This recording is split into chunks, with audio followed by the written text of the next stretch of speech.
பங்குனி மாசம் நல்ல இளவேணிற் காலம் பழனிக்கு வந்தா உன் தெய்வீக யோகம் பழனிக்கு வந்தா உன் தெய்வீக யோகம்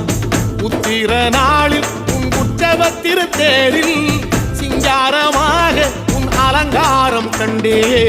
அலங்காரம் காண நான் ஆனந்தமானே கைலாசன் மகராசா உன் வாசல் வந்தேனே குளிரான பன்னீரால் அபிஷேகம் கண்டேனே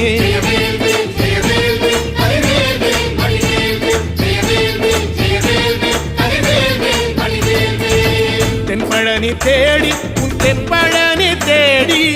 திருநீரு பூசி நான் ஓடோடி வந்தேன் திருநீரு பூசி நான் ஓடோடி வந்தேன்